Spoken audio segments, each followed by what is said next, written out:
Hello students, कैसे हैं आप सब लोग। उम्मीद करती हूँ सब अच्छे होंगे और स्वस्थ होंगे। मैं Meena Rana ICT virtual class में आपका स्वागत करती हूँ। स्टूडेंट्स, हम पढ़ रहे हैं क्लास 7 की हिंदी। तो प्रीवियस लेक्चर में जैसा कि हमने स्टार्ट किया था संधि, और यहाँ पर हमने संधि के भेद पढ़े, साथ ही साथ उन भेदों के भी यहाँ पर हमने भेद पढ़े थे। तो संधि क्या होता है, जहाँ पर आप दो शब्दों को जोड़ते हैं और उन दो शब्दों के बीच में दो वर्णों की जो है संधि होती है, और उन दोनों वर्णों की संधि के बाद जो विकार या परिवर्तन आता है उसे आप संधि कहते हैं। इसके बाद यहाँ पर कुछ उदाहरण हमने पढ़ा, जैसे कि रमा धन ईस को जब आप मिलाएंगे तो आप यहाँ पर इसका जो एक नया शब्द आया है वो रमेश बना है, क्योंकि हमने माँ धन ई को जोड़ करके क्या बनाया, इसमें क्या आ गया है, एक ही मात्रा आ गई है। अब दो वर्णों अथवा ध्वनियों के परस्पर मेल से उनके मूल रूप में परिवर्तन या विकार आ जाता है, उसी को हम क्या कहते हैं, उसी को हम संधि कहते हैं। अब संधि का विच्छेद भी किया जाता है, जैसे कि आपके पास कोई शब्द है, उस शब्द को आप तोड़ेंगे, तोड़ करके जिस नियम का आपने पालन किया था जब आपने उन दो शब्दों को जोड़ा था, उसी नियम को हम क्या कर देते हैं, ब्रेक कर देते हैं। यहाँ पर वो संधि विच्छेद कहलाता है। जैसे अधिकांश का, इसको जब आप संधि विच्छेद करेंगे तो अधिक धन अंश, ठीक है। जैसे निषेध का निहिधन छेद, सूर्योदय का सूर्य धन उदय, इसी प्रकार से अन्य शब्द भी यहाँ पर हैं। हमने संधि के 3 भेद किए थे, जिसमें आपका पहला था स्वर संधि, दूसरा आपका व्यंजन संधि और तीसरा आपका विसर्ग संधि, ठीक है। हम यहाँ पर प्रीवियस लेक्चर में हमने स्वर संधि पढ़ा, और स्वर संधि के भी हमने यहाँ पर कितने भेद बताए, आपको 5 भेद बताए। कौन कौन से, दीर्घ संधि, गुण संधि, वृद्धि संधि, इसके बाद आपका यण संधि और अयादि संधि। तो 5 इसके भेद बताए। इसमें हमने दीर्घ संधि को कल की क्लास में पढ़ लिया था। क्या होता है दीर्घ संधि, जब हम किसी ह्रस्व या दीर्घ के बाद, अब ह्रस्व क्या होता है, इ, ओ, ये ह्रस्व है, इसके बाद दीर्घ आपका आ जाता है आ, ई और उ, ये दीर्घ है। ह्रस्व या दीर्घ के बाद कोई भी ह्रस्व या दीर्घ आए तो उन दोनों के मेल से हमेशा ही दीर्घ स्वर बनता है, ये हमने पढ़ा। यहाँ पर हमने 3 नियम पढ़े कि ओ या आ के बाद यदि ओ या आ कुछ भी आए वो हमेशा आ बन जाता है। उदाहरण भी हमने पढ़ लिया है, अब मैं इसको नहीं पढ़ाऊंगी क्योंकि हम इसको 2 बार रिवाइज कर चुके हैं। इसके बाद इ धन ई क्या होता है, इ या ई के बाद कोई भी आए, चाहे वो इ या ई आए तो हमेशा ही वो बड़ी ई हो जाता है। इसके भी हमने कल की क्लास में उदाहरण पढ़ लिए थे। ओ या उ के बाद कोई भी आपकी क्या आ जाए, स्वर आ जाए, चाहे वो ओ आए या बड़ी उ आए, वो हमेशा ही दीर्घ स्वर बनाता है, अर्थात ओ या हमेशा ही वो उ बनाएगा, क्योंकि दीर्घ स्वर आपका उ हो जाता है। अब यहाँ पर हमने इसका नियम पढ़ा था, लेकिन उदाहरण हम आज की क्लास में आपको बताएंगे गुण संधि की। तो गुण संधि में अभी तक क्या हो रहा था, ह्रस्व या दीर्घ के बाद क्या आ रहा था आपका, अ या क्या आ रहा था, ह्रस्व या दीर्घ आ रहा था। अब यहाँ पर क्या कहा गया है, गुण संधि में ओ या आ के बाद यदि इ या ई आए या उ या उ आए, अर्थात या फिर री आए, तो दोनों के मेल से क्या हो जाता है, ए हो जाता है। क्रमशः का मतलब क्या होता है, यदि ओ या आ के बाद ई आए तो वो क्या बन जाता है, ए। ओ या आ के बाद यदि उ या उ आए तो इससे आपका उ ओ बन जाता है। मैं नियम लिखाऊंगी आपको नोट्स में, फिर आपको अच्छे से समझ में आएगा। और यदि ओ या आ के बाद आपका री आए तो वो ओ आपका अर्ध हो जाता है, ठीक है। चलिए इसको आप लिख लीजिएगा, इसके बाद नियम हम पढ़ेंगे नेक्स्ट।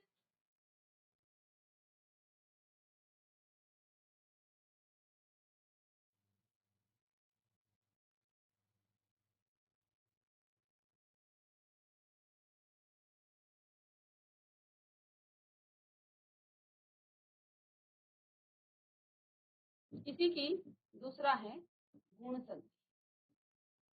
गुण संधि, ठीक है। अब देखिए नियम क्या कहा गया है, अ या आ के बाद, यानी कि यदि अ के बाद क्या आ जाए, अ के बाद ए आ जाए, या फिर अ के बाद बड़ी ई आ जाए, ठीक है। अब देखिए हमने यहाँ पर आपको क्या, एक बार फिर से आप इसको देख लेंगे और फिर आप, चलिए हमने क्या कहा, अ या आ के बाद ए या ई आए या फिर ओ या उ आए या री आए तो दोनों के मेल से क्रमशः, क्रमशः का मतलब मैं आपको नोट में बताऊंगी, क्रमशः कैसे होता है, ए ओ और अर हो जाता है। इन्हीं नियमों को हम आगे लिखेंगे। चलिए, तो क्या हो जाता है, ओ के बाद ई, ए, ओ के बाद ई, तो ये आपका, ये भी आपका ए हो जाएगा। आ के बाद यदि आपके पास ई आए तो ये भी आपको ए देगा। और आ के बाद मैं यहाँ क्रमशः का मतलब आपको बता रही हूँ, या फिर आपका यहाँ पर बड़ी ई आए तब भी आपका ए हो जाए। ठीक है,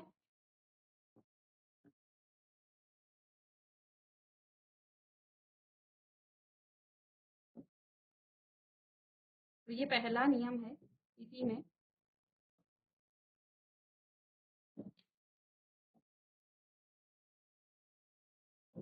अब दूसरा क्या कहा है, ओ या आ के बाद यदि क्या आ जाए, ओ आ जाए तो क्या होता है, ओ हो जाता है।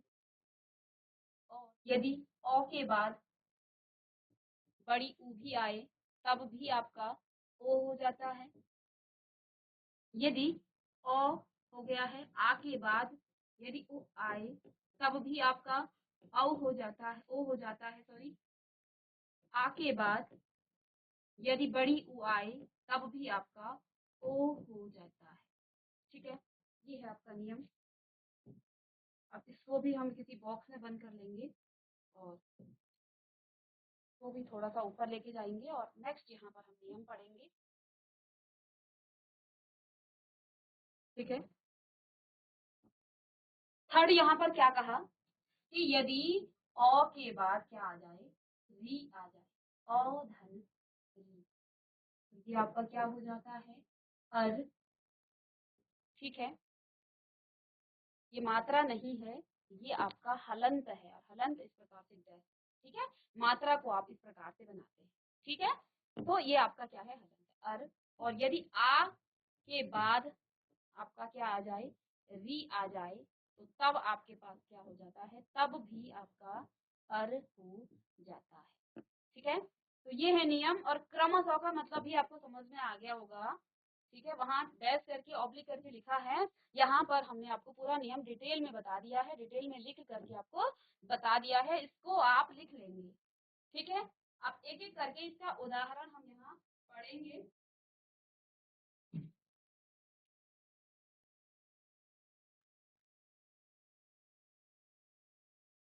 चलिए, अब यहाँ पर एक उदाहरण लेते हैं, जैसे गजधन इंद्र, गजधन इंद्र। ठीक है,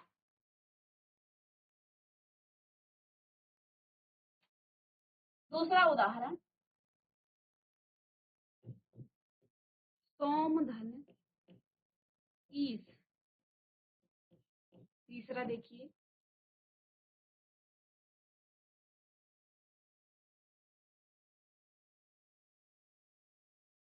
यथाधन इष्ट। ठीक है, यथाधन इष्ट। और चौथा उदाहरण जैसे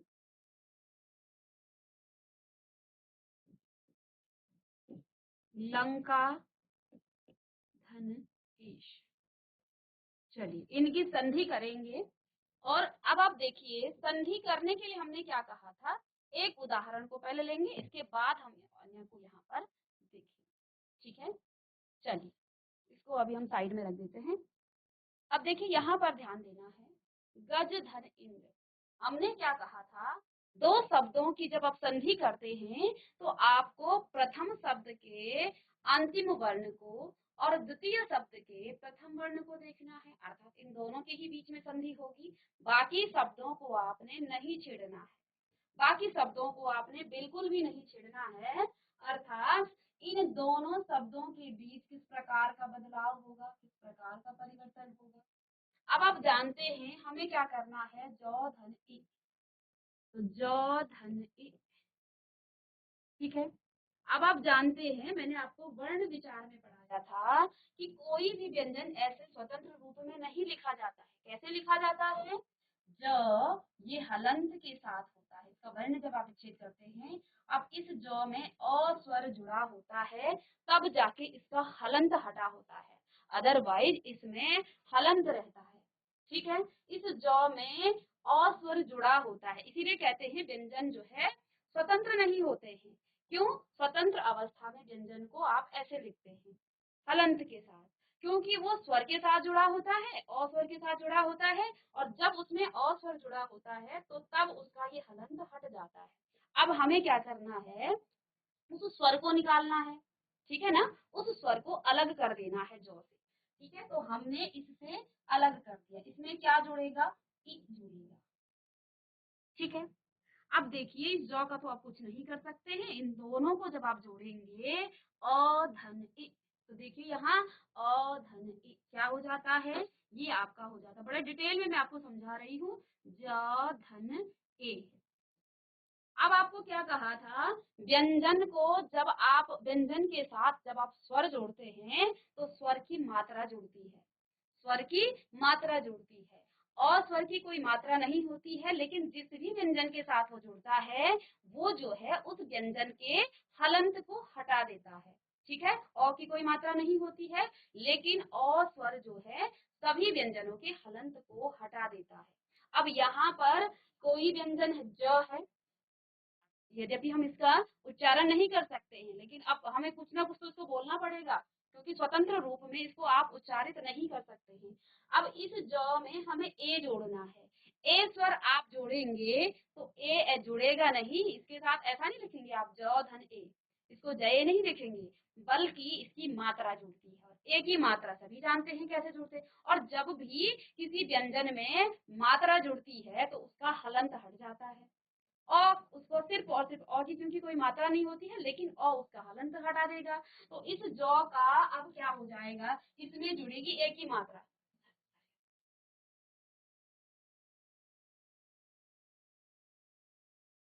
ठीक है।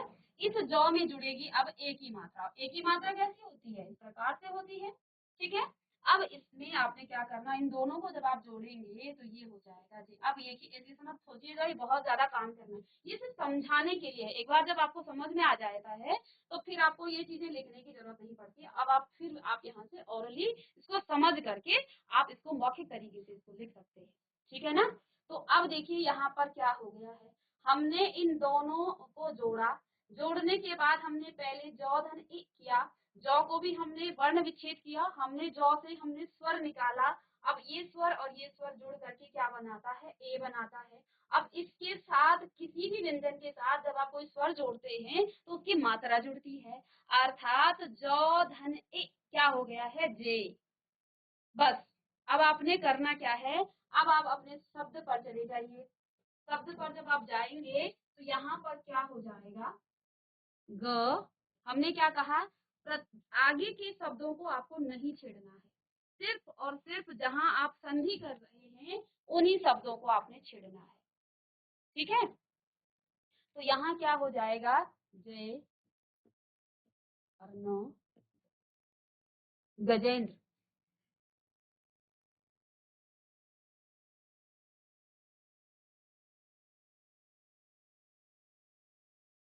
ठीक है। चाहे तो यहाँ पर आप इसको इस प्रकार से लिख दे सकते हैं, इसमें आप मात्रा लगा लीजिए, इसमें अंक की मात्रा लगा लीजिए। तो यहाँ पर फिर आप नौ न लिख करके अंक की मात्रा लगा लेंगे। ठीक है, एक ही बात है। ठीक है। बस आपने यहाँ से इस अंक की मात्रा को छोड़ दीजिए, ई के साथ उसको जोड़ना है। तो ये है इसका संधि, इसका संधि किसका? गज धन इंद्र का। ये तो पहले शब्द का है, इन दो शब्दों का। अब इसकी आपको आवश्यकता नहीं, ये तो समझाने के लिए था सब, बस हमने यहाँ पर जोड़ दिया। आपकी बुक में सीधे ये दिया है, लेकिन ये चीजें आपको समझनी पड़ेगी। ये चीजें आपको समझ करके फिर आप इसको कर सकते हैं। चलिए अब दूसरा शब्द देखिए, दूसरा उठाएंगे यहाँ से।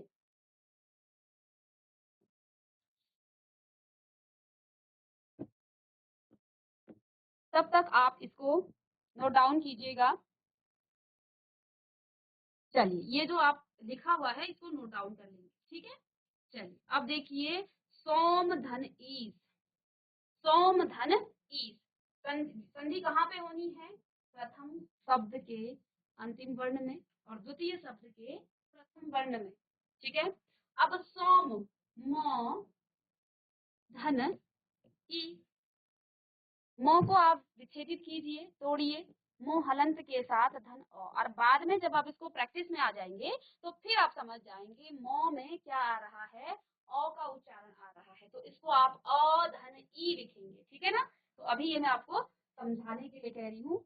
तो ई और अ धन ई क्या हो जाता है? ए हो जाता है। तो म धन ए, तो इस पर ए की मात्रा लगेगी तो ये हो जाएगा में। तो यहाँ इसका जब आप क्या करेंगे, इसका आप संधि लिखेंगे तो क्या हो जाएगा? तो पहले से था में श, बस सोमेश, ठीक है, ये हो गया है सोमेश। चलिए नेक्स्ट लिखेंगे।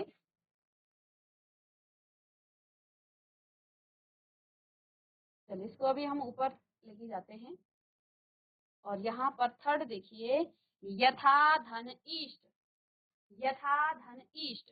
तो देखिए यथा, अब मैं यदि डायरेक्ट की बात करूं, यथा में कौन सी, चलिए इसको मैं ऐसे लिख देती हूँ, था धन ई, था को तोड़िए, क्या हो जाएगा? थ धन आ धन ई, और आ धन ई क्या होता है? ए होता है। तो थ धन ए, तो ये हो जाएगा थे। तो यहाँ क्या हो जाएगी इसकी संधि? य को आप पूरा लिखेंगे, य, और थ और ई क्या हो जाता है? थे। तो हो जाएगा यथेष्ट, यथेष्ट, ठीक है। तो ये इसका संधि हो गया,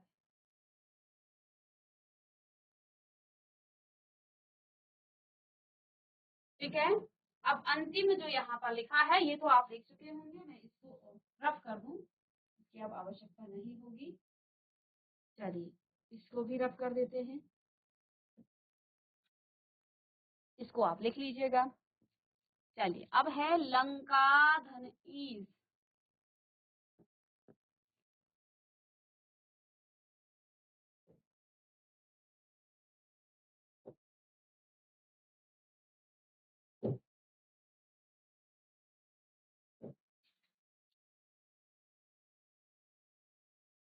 अब देखिए यहाँ लंका में का, अब डायरेक्ट की जब आप बात करें सीधे अब आप स्वर को जोड़िए, ठीक है।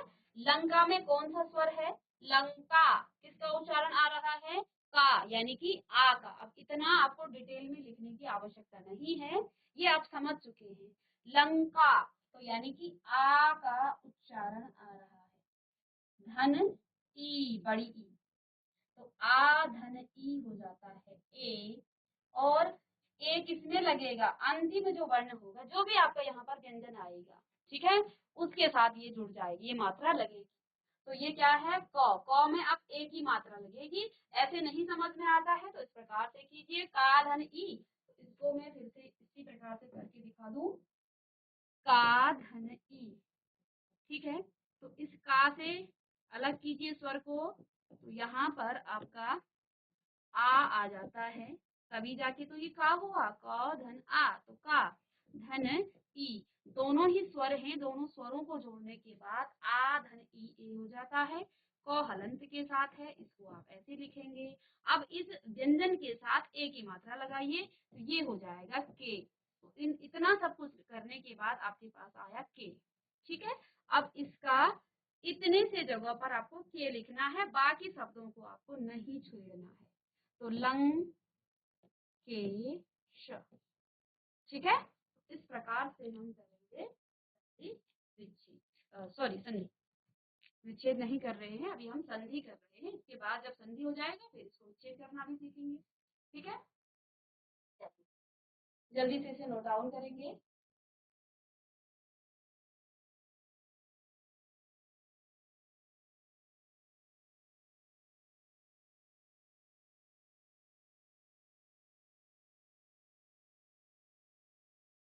अब ये जो उदाहरण हमने पढ़े हैं ये सभी इसके उदाहरण हैं।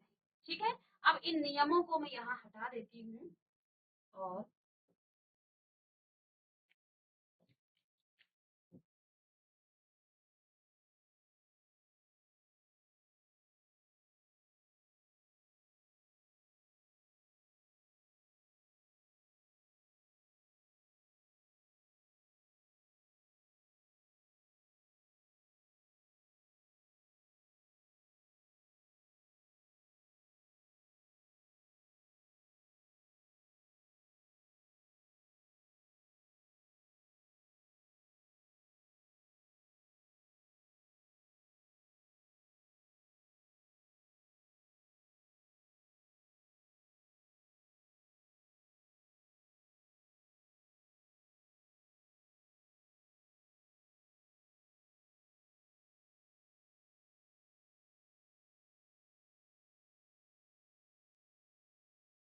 तो ये जो 4 उदाहरण हैं आगे पीछे हो गए हैं इसका सीरियल, तो इसको आप देख लीजिए, फर्स्ट नंबर पे लिखिए, सेकंड थर्ड इसको आप लिख सकते हैं। ठीक है, तो ये 4 जो उदाहरण हैं ये इसके थे। अ धन इ, अ धन ई, आ धन इ, आ धन ई, तो इन सभी से आपका ए बना। तो देखिए इसकी पहचान क्या है। आपको प्रश्न पत्र में किस प्रकार से प्रश्न आते हैं, आपको ये शब्द दिए जाएंगे। ठीक है, आपको बताना है कि निम्न शब्द में कौन सी संधि है। तो आप जानते हैं जो आपकी क्या है, गुण संधि है। गुण संधि में आपका क्या होता है, गज धन इंद्र, ए आ जाता है बीच वाले शब्द में, ए की मात्रा आती है, धन ओ की मात्रा आती है और अर आता है। तो इससे भी आप पहचान सकते हैं। ये पहचान करने की क्या है, एक प्रकार से आप इसको कह सकते हैं कि पहचान करने की क्या है, ये एक कला है कि आपने क्या देखना है, बीच वाले शब्द में ए की मात्रा आई है अर्थात इसमें गुण संधि है। अब और जो उदाहरण आप लिखेंगे उसमें बीच में या तो ए की मात्रा आएगी या तो ओ की मात्रा आएगी या फिर अर आएगा, अर का उच्चारण आएगा। ठीक है, तो वहां पर आपकी गुण संधि होगी। तो ये पहचानने की है, बाकी आप संधि तो करेंगे ही इसके। ठीक है,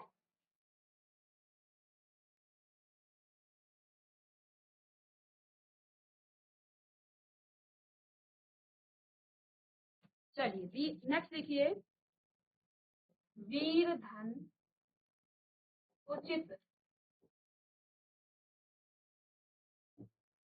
दूसरा है सूर्य धन ऊर्जा, तीसरा है गंगा धन उदक और चौथा है गंगा धन पूर्णी। ठीक है,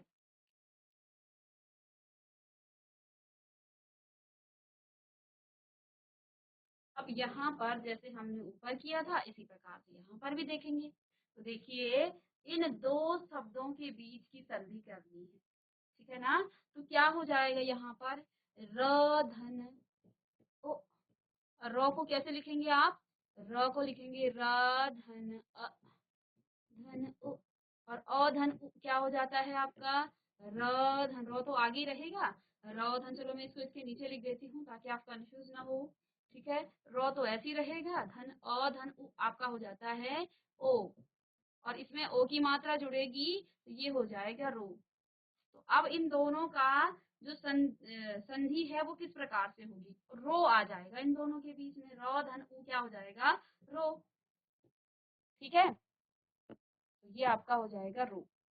अब इसकी संधि कैसे करेंगे आप, चलिए पहले शब्द को आपने एज इट इज ऐसे ही लिखना है, र धन उ क्या हो गया है, रो, वीरो अर्चित, बस हो गया संधि, दोनों की संधि हो गई, वीरोचित। ठीक है, चलिए अब ये नियम मैं यहाँ हटा देती हूँ। अब यहाँ पर देखिए सूर्य धन ऊर्मी। ठीक है, सूर्य धन ऊर्मी, सूर्य में कौन किसका उच्चारण है, ओ का। ठीक है, धन ऊर्मी में बड़ी ऊ आ रही है। तो यानी इन दोनों के मेल से क्या बनेगा, ऊ, ओ। और ओ किसके साथ आएगा, यो के साथ। तो यहाँ आप क्या लिख सकते हैं, सूर्यो यो, और इसमें रो जो है पहले से लगा है तो इसको तो नहीं छोड़ना है, सूर्योर्जा। ठीक है, ये इसका क्या हो गया है, संधि हो गया है। ठीक है ना। अब ये जो रॉ था ना पहले ऊपर से लगा हुआ था तो इसको नहीं हटाना है, ठीक है ना। बाकी जिसकी आप संधि कर रहे हैं वो तो आपका इस प्रकार से हो जाए, तो सूर्योर्जा।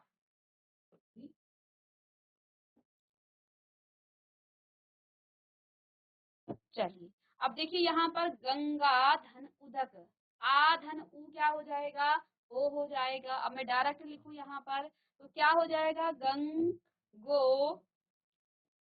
क्यों, क्योंकि इन दोनों के मेल से ओ बनेगा, ओ कहाँ लगेगा, गौ के साथ, ओ की मात्रा, गंगो दक।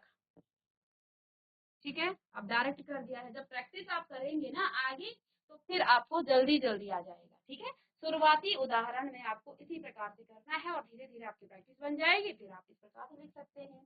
ठीक है, तो यहाँ हो जाएगा गंगोदक। अब यहाँ पर गंगा धन उर्मी, फिर से आ धन उ, तो क्या हो जाएगा, गो इसी पर लगेगा, ओ की मात्रा। तो यहाँ पर भी आप क्या लिख लेंगे, गंगोर्मी, है ना, गंगोर्मी। तो ये जो है इसके उदाहरण, इसके अब दो उदाहरण उसके पढ़ लेते हैं और बस आपका ये हो गया है संधि। इसके साथ साथ आपको इसकी पहचान भी हो जाएगी। पहचान किस प्रकार से, आप शब्दों को देख करके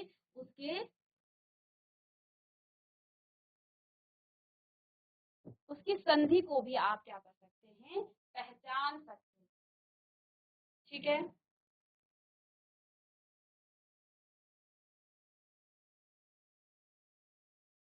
चलिए एक उदाहरण यहाँ जैसे देवधन, देवधन ऋषि, देवधन ऋषि।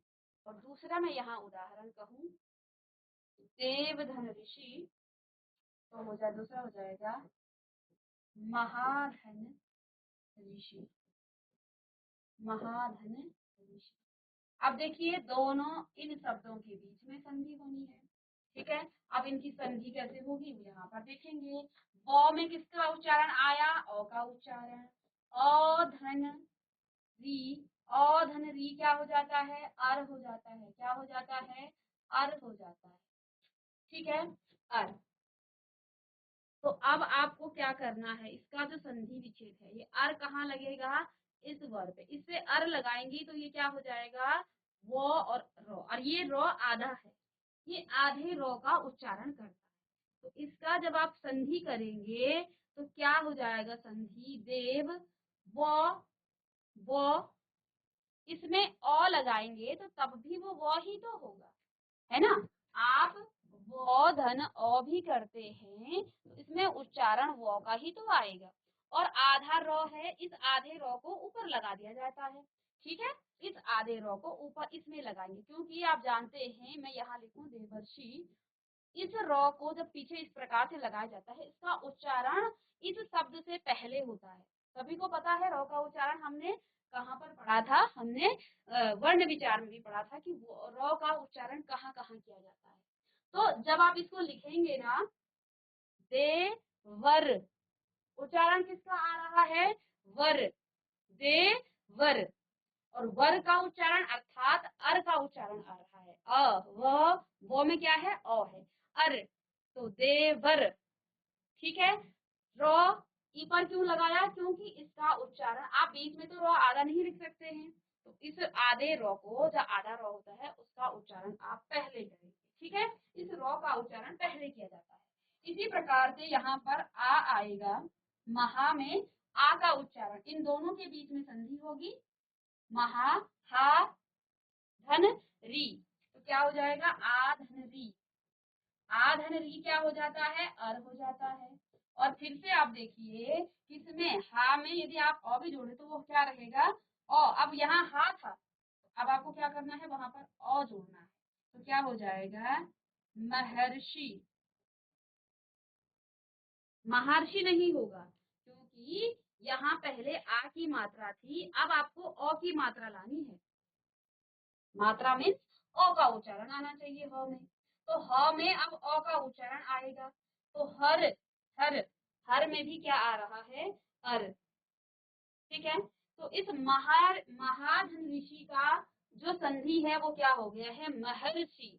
और उच्चारण देखिए, हर अर का उच्चारण आ रहा है। ठीक है, तो यदि यहाँ आ की मात्रा भी है तो उसको हटा देना है, क्योंकि यहाँ तो हमें अ का उच्चारण करना है। ठीक है, तो इसको आप जल्दी से नोट डाउन कीजिए, इसके बाद हम नेक्स्ट जो संधि है उसके बारे में हम पढ़ेंगे। चलिए,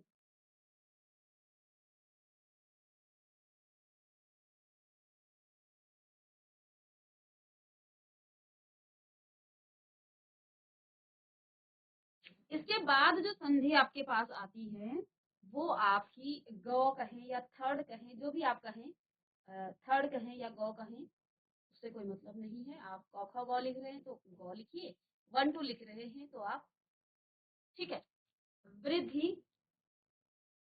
संधि।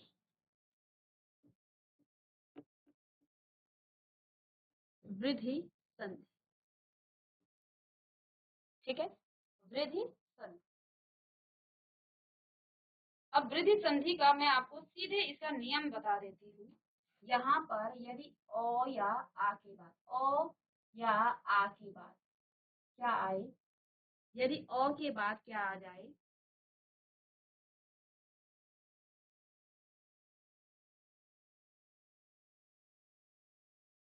ए या आई, या फिर यहाँ पर भी हम कहें ए धन आई आई, तो देखिए हमेशा वृद्धि आएगी, वृद्धि ही होगी, हमेशा आई ही आएगी, हमेशा और हमेशा आई ही आएगी। और यहाँ पर ऑब्लिक होगा, यहाँ धन नहीं होगा, यहाँ पर ऑब्लिक होगा कि आ के बाद चाहे ए आई या आई आए, अ के बाद चाहे ए आई या आई आए, दोनों की संधि के बाद आई की मात्रा ही आती है। पहला ये है, ठीक है, बस दो ही नियम है इसमें। इसके बाद देखिए दूसरा क्या कहा गया है, ये पहला है। दूसरी बात क्या कहा गया है, यदि अ के बाद ओ आए या फिर औ आए, ओ आए या औ आए, दोनों के मेल से हमेशा औ ही होता है। ठीक है, दोनों के मेल से हमेशा औ ही होता है।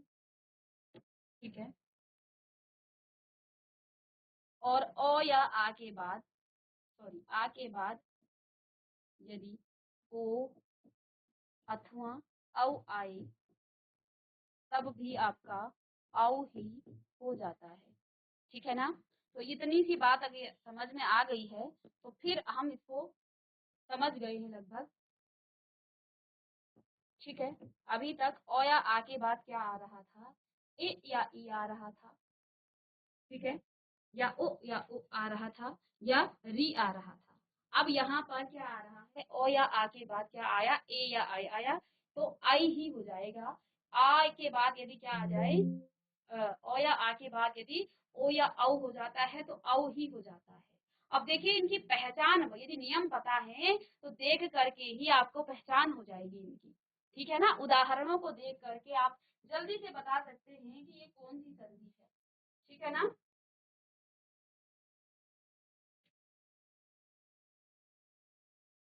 अब जैसे एक उदाहरण मैं यहाँ पर लिखूं, लोक धन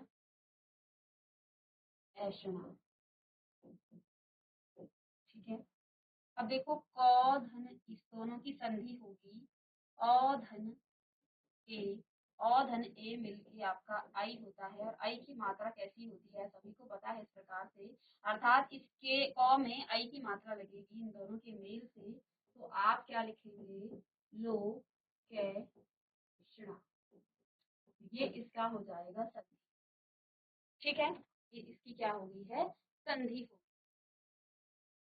अब यदि हम यहाँ दूसरा उदाहरण देखें, ये पहला है, तथा धन एव, तो अब इन दोनों के मेल से ये आ है, क्योंकि इसमें आ स्वर आया है। धन ए नहीं समझ में आता है तो फिर से पूछेंगे। आ धन ए आपका आई हो जाता है और वो आपका किस पर लगेगा, इस वाले व्यंजन पर। अर्थात यहाँ पर आप क्या लिखेंगे, त धन ए, आई की मात्रा यहाँ लगेगा तो तथैव हो जाएगा। ठीक है,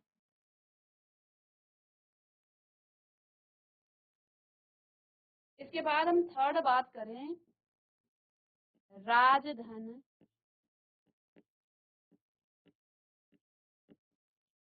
ऐश्वर्य। राजधन ऐश्वर्य।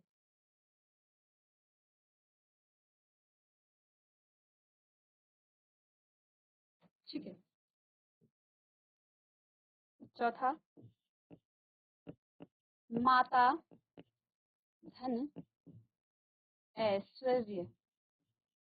ठीक है, अब यहाँ पर आपको इनकी करनी है संधि। ठीक है, तो देखिए यहाँ पर राजधन ए यानी कि औधन आई, औधन आई भी आई होता है और ये लग जाएगा किस पर, इस पर। अर्थात इन दोनों की संधि से राजैश्वर्य। ठीक है ना, राजैश्वर्य। ठीक है, अब यदि मैं इसको मिटा भी दूं तो अब आप समझ चुके हैं कि इन दोनों की संधि से क्या बना, ये शब्द बना। ठीक है, इन दोनों की संधि से आपका ये शब्द बना।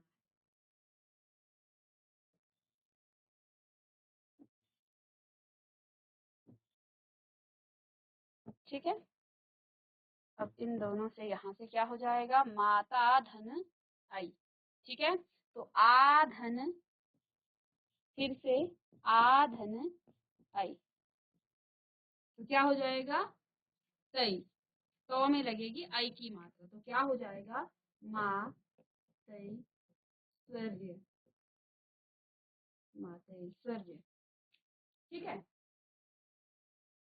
तो ये नियम है। और आगे देखिए, यदि आपको शब्द दिए जाएं तो फिर आप बिल्कुल उसको पहचान सकते हैं। यदि बीच के शब्द में आपको आई की मात्रा, औ की मात्रा दिख रही है तो आप सीधे बोलेंगे यहाँ पर वृद्धि संधि है। ठीक है ना, तो यदि आपको संधि पहचानने को बोला जाए कि इस शब्द में या निम्न शब्द में कौन सी संधि है, तो ये तो आपको नियम के अनुसार आप तुरंत इसको पहचान लेंगे। ठीक है, यदि आई की मात्रा और औ की मात्रा आ जाए तो वहां आप क्या कहेंगे, ये आपकी वृद्धि संधि है। इसके आगे जो उदाहरण है उनको हम कल की क्लास में पढ़ेंगे। तो मिलते हैं नेक्स्ट लेक्चर में। Thank you.